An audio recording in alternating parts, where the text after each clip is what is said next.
እናንተ እኔ ያየሁትን ያየ ግን አለ ወይስ እኔ ብቻ ነኝ ያየሁኝ ማለት ነው?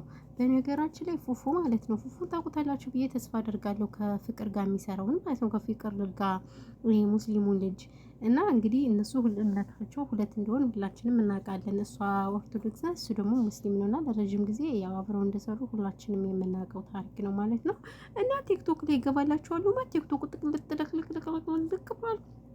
መቼም ይሄ ፎቶሾፕ ነው አትሉኝም? እርግጠኛ ነኝ። ዛ ቲክቶክ እንዳለ ይታያችሁ ብታዩ ጥልቅ ጥልቅ ብሎ ብታይ በመዝሙር ያረጉ ምናምን መቼስ እና ቅመሞች የማይሰሩት ነገር የለ አይደለ?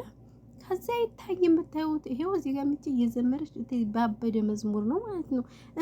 እላችኋለሁ ፉፉ ክርስትና ተቀበለ ብሎ ቁጭ አላሉ መሰላችሁ?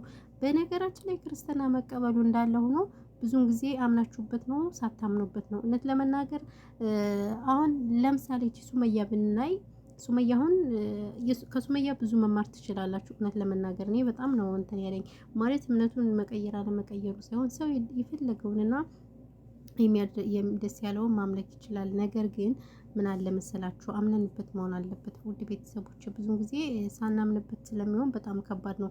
ነገ የምንቀየር ነገ ሌላ ሰው ከሆንን እምነታችን መቀየሩ ያን ያህል ተገቢ ነው ብዬ አላስብም። እንደኔ ማለት ነው። ሶ እንግዲህ ይሄ ልጅ ክርስትና ተቀብሏል እያሉ ነው። እኔ አይዶ ነው አላውቅም። ሰላም ውድና የተከበራችሁ ቻናል ቤተሰቦች እንዴት ናችሁ? ደህና ናችሁ? ሰላማችሁ ይብዛ በያላችሁበት የዓለም ዳርቻ። እንኳን ደህና መጣችሁ ወደዚህ ቻናል። ለቻናሉም አዲስ ከሆናችሁ ሰብስክራይብ እያደረጋችሁ ቤተሰቡ ነው ማለት ነው። ቤተሰብ ስለሆናችሁም እናመሰግናለን። እና ዛሬ እንግዲህ የመጣሁበት ስለ ፉፉ ነው ማለት ነው። ፉፉ እንግዲህ ብዙዎች ታውቁታላችሁ ብዬ ተስፋ አደርጋለሁ። ማለት ማብራራት አይጠበቅብኝም ማለት ነው። እና እንግዲህ ይሄ ልጅ ክርስትና ተቀብሏል ምናምን እያሉ ቲክቶክን ጥልቅልቅልቅልቅ አድርጎታል። በመዝሙሩ የለ በምን የለ። መቼም ይሄ ነገር ፎቶሾፕ ነው እንደማትሉኝ እርግጠኛ ነኝ አይደል? ፎቶሾፕ አይመስለኝም በነገራችን ላይ። እና ፎቶሾፕ ካልሆነ ከየት አመጡት? እኔ እኮ ቅመሞች እኮ የማይሰሩት ስራ እኮ የለም፣ የማያመጡት የማያገኙት ነገር የለም። እንደው እግዚአብሔርን እኔ ብቻ እኔ አላውቅምና እንግዲህ ምን ልላችሁ ፈልጌ ነው ይሄ ልጅ ክርስትና ተቀበለ ብለው ቲክቶኩን እንዳለ በአንድ እግሩ አቁሞታል ማለት ነው። አይ የቲክቶክ ሰፈር እኔ እንደው ቲክቶክ ሰፈር ብዙም አሁን በጣም እያናደደኝ ነው። ምክንያቱም እየተሰዳደቡ ምናምን ስለሆነ በጣም እያናደዱኝ ነው። እና ግን ያው አልፎ አልፎ ገባ እንደው አንዳንድ ኢንፎርሜሽን ለማግኘት እንጂ ያን ያህል ቲክቶክ ጥሩ ነው እያልኩኝ አይደለም። እውነት ለመናገር በእርግጥ ለጥሩ የሚጠቀሙበት ሰዎች አሉ ማለት ነው። ጥሩ ሰዎች ደግሞ እንዲሁም የሚበሻሸቁበት አሉና አጋጣሚ ነው ዝም ብዬ ገባሁ። ስገባማ ይሄ ፉፉ እንትን አለ ክርስትና ተቀበለ ምናምን እያሉ ቲክቶኩን እንዳለ በመዝሙር የለ በሙዚቃ ኖ በመዝሙር ማለት ጥልቅ አድርገውታል። ይኸው እዚህ ጋርም ቅመሟም እየዘመረች ነበርና መቼም ፎቶሾፕ አይደለም አይደል? ከየታየሽ እኔ እኮ እየሰደባችሁኝ ነው። በነገራችን ላይ አትደውኝ እናንተ ከየታየሽ ከየታ መጣሽ። ስለዚህ ቲክቶክ ላይ ያልኳችሁና ያው ማለት እውነቱ ከሆነ በጣም ደስ ይላል። ማለት እውነቱን ብቻ ሳይሆን አምኖበት ከሆነ ነው። አምኖበት ከሆነ ደስ ይላል።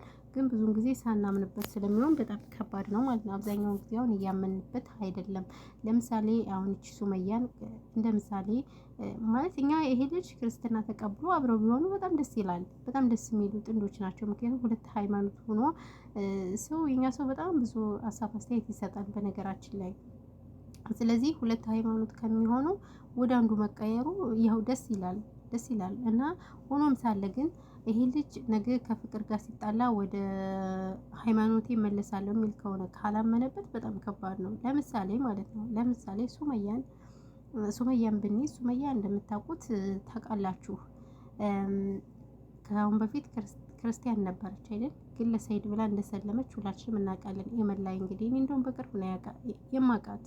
ነገር ግን አሁን ይሄው ከሱ ጋር ስትጣላ ቤተሰቦቿ ጋር ስትሄድ ልጆቹ የሚጠመቁ አንቺም ተጠመቂ ወደ ክርስትና ተመለሽ እየተባለች ነው። እና ይሄ ነገር አግባብ ነው ብላችሁ ታስባላችሁ? መልሱን ለእናንተ ሰጥቻችኋለሁ። ምክንያቱም አንዳንድ ሰዎች የሆነ ነገር ስለምትሉ እኔ በነገራችን ላይ ስለ ዘርም ስለምንም እኔ የማውቀው ታሪክም የለውበትም። ቤተሰቡን እያጧጧፋችሁት ነው መቼም ቲክቶክ ውጭ ርስ ይላተወዱም አይደለ? አዎ ምክንያቱም ስድብ ምናምን ካላገኛችሁ ቻናላችሁ አይታይላችሁም።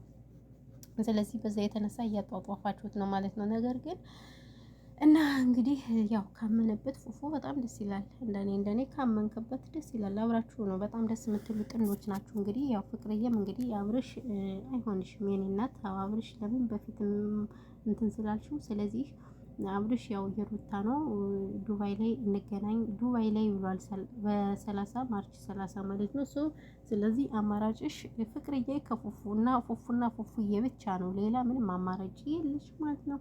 እናንተ ለረጅም ጊዜ ስለምትተዋወቁ ስለምትዋደዱ ከፉፉዬ ጋር ብትሆኑ በጣም ደስ የምትሉ ጥንዶች ትሆናላችሁ ብዬ ተስፋ አደርጋለሁ ማለት ነው።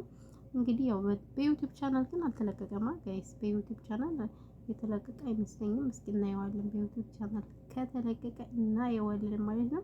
እና እንግዲህ ይሄን ያህል ካልኳችሁ ይበቃችኋል ማለት ነው ማሮቼ፣ ፍቅሮቼ እና እንዴት ነው ስራ የሮመዳን ስራ እንዴት ነው? ወደዚህ ሊሄድላችሁ ማለት ነው። እና ደስ ይላል እንግዲህ ፉፏችን ማለት ነው። እውነት ከሆነ እኔ ከየት እንደሚያመጡት አላውቅም። እንደው የመዳም ቅመሞች እኮ እናንተ እኮ ምኑን ከምን እንደምትጎረጉሩት እኔ ብቻ አላውቅም። እና ይቅርታ ይሄ ነው ያለው ነገር። በተረፈ ሰላማችሁ ይብዛል ብያላችሁበት የዓለም ዳርቻ። ቻናሉ ከተመቻችሁ ሰብስክራይብ አድርጉ፣ ካልተመቻችሁ ዲስላይክ አድርጉ። እና ይሄ ነው እንግዲህ ያለው ነገር። በሌላ ጊዜ እስከምንገናኝ ፈጣሪ ኢትዮጵያ ሀገራችን ሰላማን ያድርግልን። ሰላማችሁ ይብዛልኝ።